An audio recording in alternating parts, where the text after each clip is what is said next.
Hello, everyone. I wanted to share a story that I wrote in 2011. It was called Prescott's Waiting. And I wrote the book. The story was actually inspired by Poe, like so many of the other stories from macabre short stories and poems from the other side. And for some reason, it felt like it didn't belong there. I wasn't quite sure. It felt like it belonged to another group or story. And so I thought, well, maybe it belongs in my other book, The Seer, Violets in the Grass. And as I was talking about how I was inspired and communicated with Edgar Allan Poe, that I shared this story in that book, which will probably go into the collection of what I've been writing today as far as channeling the information of Poe, the most recent things that are going up on my channel. So this story is very interesting because it also references the Bermuda Triangle and some of the things that I think I was told that I couldn't really get a handle on and understand that particular area of what's going on there. But I believe I've gotten a glimpse of it. I've seen what it looks like and what happens. And this story kind of explains what happens to someone when they go into the Bermuda Triangle. They literally get thrown into an alternate reality. And it also goes in a little deeper regarding how Poseidon has, it takes a hold of these souls and what happens to them. So, and I think, according to the story, in the other story, which I'm going to link these two together, you'll see that, he goes a step further and literally takes their souls as well now.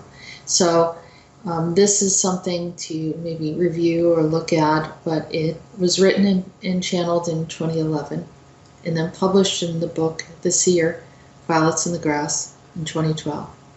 Thank you for listening.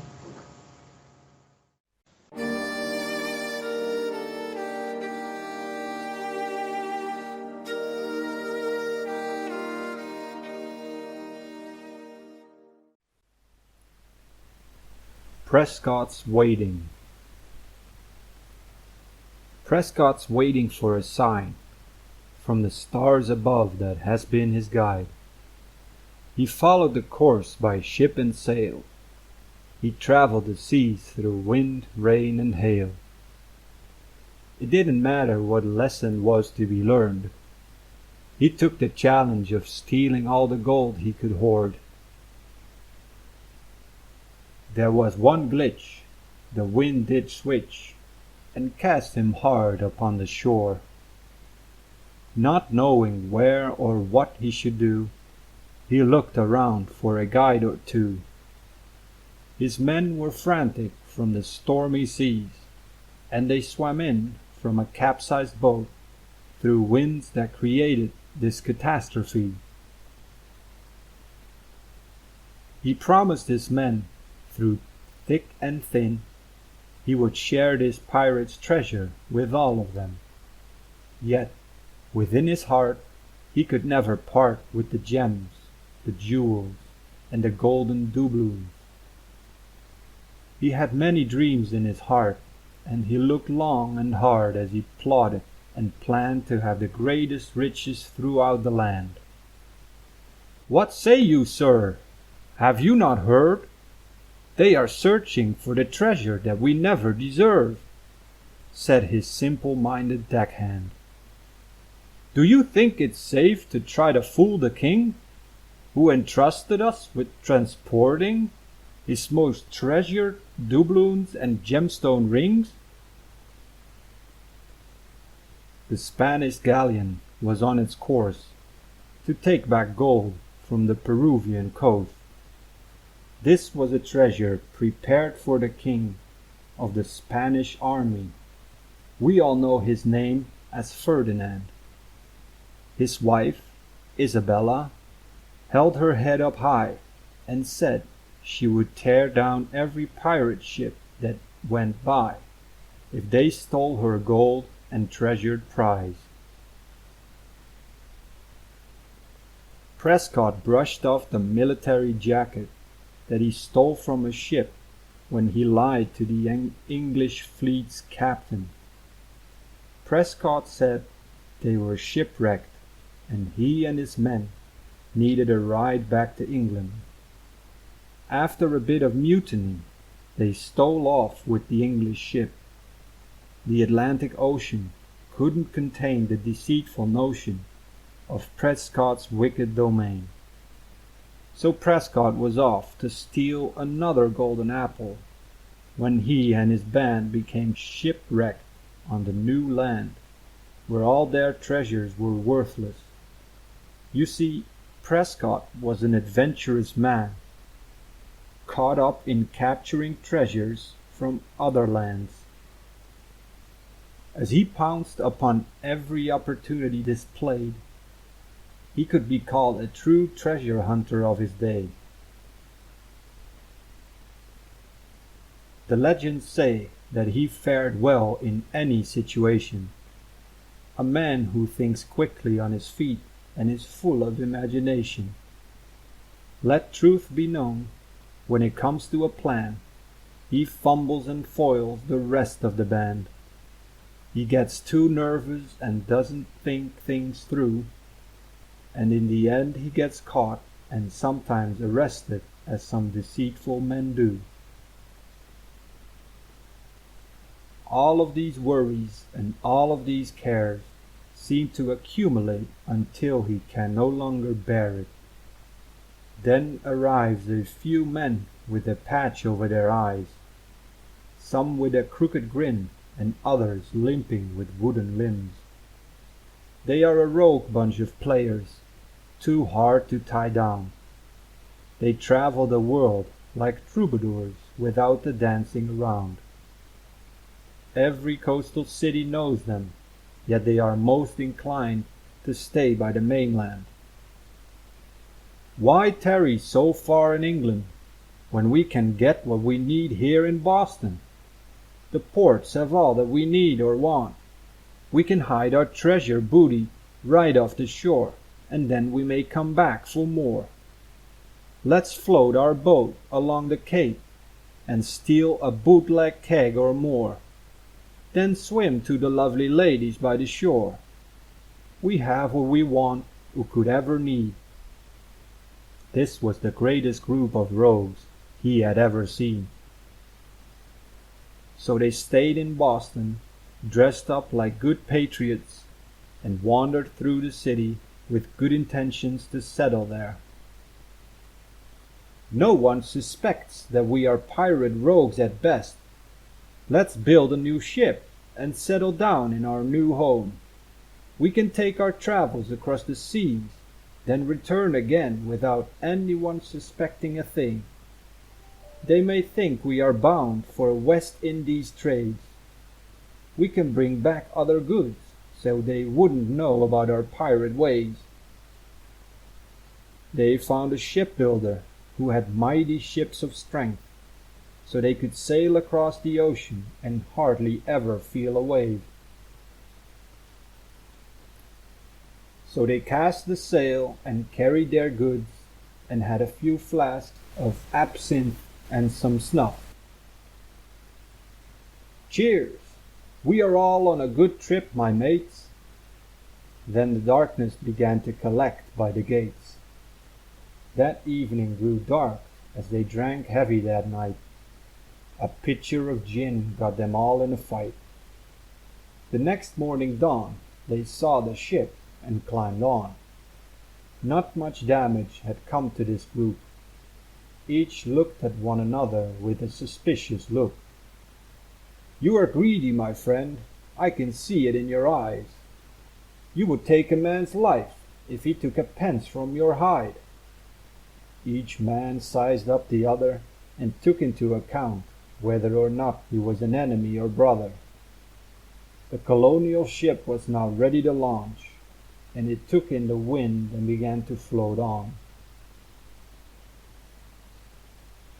At sea it was a different tone. Prescott grew weary of the conversations that went wrong.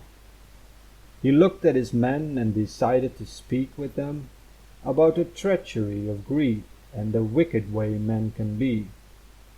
Yet Prescott was also suspicious indeed. He had an argument with a rogue to such a degree that he brought him to a deserted island to die without food nor water, or any other way he could survive. It was a long, hard trip, and the men held their tongues for the fear of what Prescott was capable of. He was a hard captain who wouldn't tolerate an upheaval, and they quietly sailed to their destination in the Caribbean. The boat began to sway in an unfortunate way when they entered the triangle set by Bermuda's Bay. It began to swirl in a vortex like a whirl as the ship seemed so eerie and faded, in and out with strange lighting. The men were full of fright, and they held on to their dear lives. An aura covered the deck as the deckhand fell from the ship. In greed he carried the gold in his mouth and choked on it while he swam. That's all we could say about him. The hefty ship was sturdy, yet tossed about like a leaf in the wind. They all knew that something strange was happening. Prescott reached to an older sailor and grabbed him by the shirt and said, "Tell me, in all your travels, have you ever seen this strange light, or a ship magically disappear from your sight?"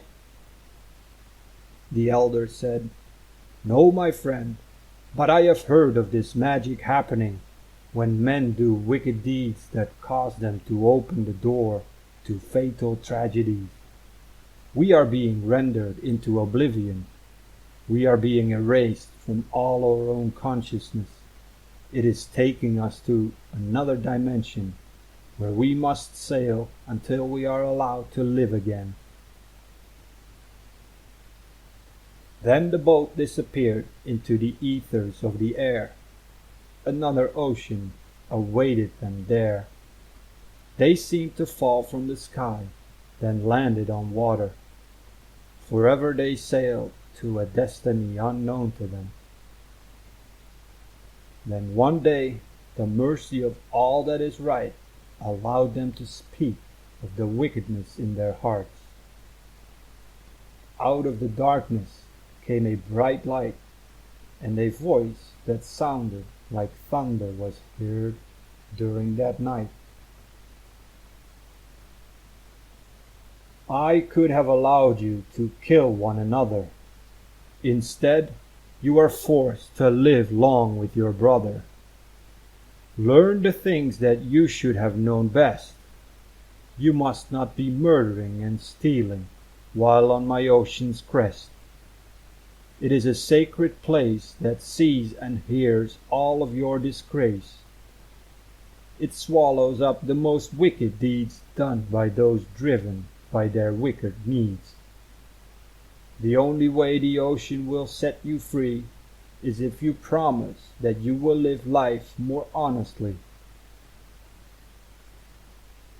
The men began to clamor, then mumbled to themselves, "We will consider your kind notions, and may we be allowed to talk? We have seen many men do wickedness upon the earth. Some of the rulers we have stolen from are now sitting on cushioned cloth. Where is their day of judgment? It is men like them who have corrupted us. They offered us good money to take what they could not." Then the voice grew solemn. The winds around them subsided. "You will cast your sails for Poseidon, for he is here to spin your pot." The voice then left, and the men did sweat as they waited for another drop. A creature from the deepest ocean did take the boat with the most ferocious tempest. It was the most frightening scene, as many of the men died in this nightmarish dream. Prescott held on, still waiting for a sign. Only this time he was wondering why he didn't repent of his crime. "It is all done. I repent of my life, most holy one. Please lift me from the crime of doing all this evil. I would like to save my life if you will allow me to lift from this tempest." The other men held on to the boat with bended knees. They all wept in sorrow. "Will we ever live until tomorrow?" One more toss, and a few more fell off the ship. The harsh pull of the ship's imbalance made it tip. A quick movement, and the boat seemed to disappear. One look at his own hand to see if he was still there. Then they moved into another dimension. 50 years had passed as they stepped into a new generation. The world was so different and unusual too. The nightmare of death had ended, but now they couldn't return to the life they once knew. There at the triangle, time slipped like sand in a glass, and they never knew how they got there or how to return home at last. Back on the seas of human existence, some sober-looking pirates tore off their grin of resistance. Yet, after all this danger, a few of the pirates picked up their thoughts of defiance. A wickedness came over one pirate as he looked at the sober expression of a youthful young patriot. A hatred grew that no one else could undo, and he reached in his pocket and pulled out a gun and shot this young pirate's head clear through. It caught the attention of the entire crew, and he responded in an arrogant tone, "I'll be damned if he gets to begin his new life in his youth." Another pirate remarked, "He was most innocent of us all. Why did you kill this boy when you have seen the other wicked ones fall?" The old pirate took a deep inhale of breath, then with a guttural voice revealed how his heart was still in hell. "You can change the child or the adulterous bride, but you can't change the wickedness that the pirates hold inside. Try if you dare and see if I care. You will find that my life is not meant to be repaired." He leaned back on the wooden bench by the ship's wall and showed no emotion toward anything at all. Then the other pirates shouted out, "What a senseless death! You fool! Do you think this is to be ignored too? You were probably the one who brought us into the tempest with the rest of the wicked crew. Let's be away with you then, back to the sea where you can be reckoned with, and we will have nothing to do with you. If you have any good left in you, then Godspeed, you will survive the brave seas. However, if you happen to still be wicked, then we have sent you back to where you ought to be. The coast is only miles away, but I have strong feelings that you will return to Poseidon today." The galley of men lunged forward and all seized him. They cast him into the blue sea and he began to swim. The ocean did not swallow him, and he safely swam to the shore. In the end, it was a sea urchin who took the life from him when he stepped on the ocean's floor. As for Prescott, he spoke to his remaining small group of pirates while they set foot on the shores, pondering all their many lessons. Wherever we may be, we should respect all men, women, land, and sea. No more playing with our destiny. In the future, it will be a simple life for me.